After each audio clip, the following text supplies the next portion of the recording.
Welcome to Nerd Culture News, where I bring you facts about fiction. The Legend of Zelda Tears of the Kingdom put out its final trailer today, and it was pretty good. I enjoyed it. I don't think that this trailer is going to sell anybody else on getting the game, but that's simply because if you own a Switch, you're probably already getting this game.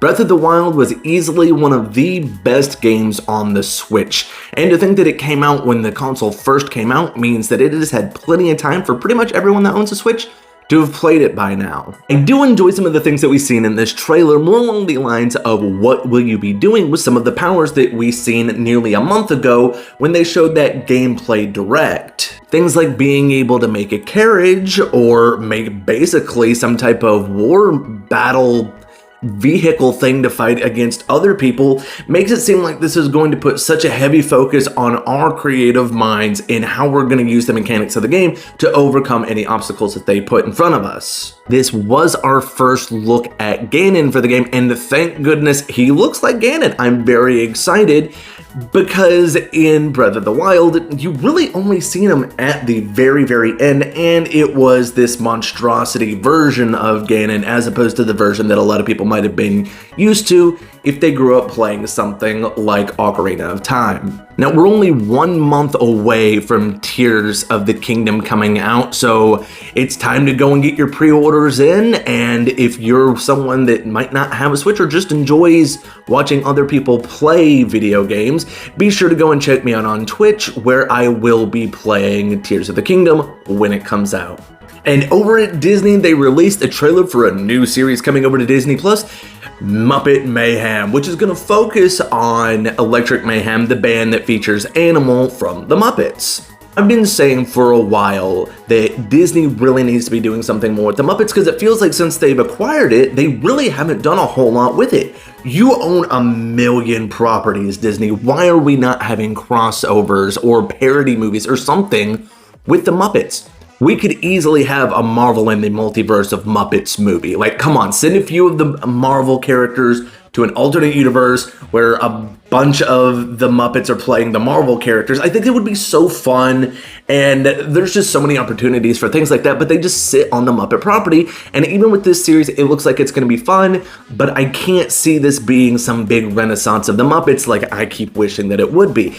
But the trailer did look fun. I can never get enough Electric Mayhem. I'm pretty sure I have an Electric Mayhem shirt in one of my totes, so obviously I'm a big Muppets fan, and I will be watching this series. In random streaming news, it looks like HBO is deciding to drop the HBO part for HBO Max. Now it's just going to be known as Max. I think that it is a concise name. I do like the idea of that name, but I do have a feeling it might confuse some people starting out, especially since this feels like the 20th time that HBO has changed the name of their streaming service. When HBO Max came out, they had two different versions of the app that was confusing everyone, and I do understand the reason for this change. For anyone that doesn't know, HBO and Warner Brothers was bought last year by Discovery. So now there's a merger, and with this HBO Max, you're going to see a lot of Discovery things going over to HBO while still being able to go and have the Discovery app if you're just wanting a smaller app focused primarily on those types of shows. I do enjoy what's now being called Max. I've had HBO Max pretty much since it came out, and I will say that it is one of the better streaming services. I don't think that this name will confuse too many people, but it is better to at least go and tell our grandparents and maybe our moms and dads that might be a little older up in the age, hey, this is happening. That's what's on your TV, so don't be afraid. Are you excited for Deadpool 3?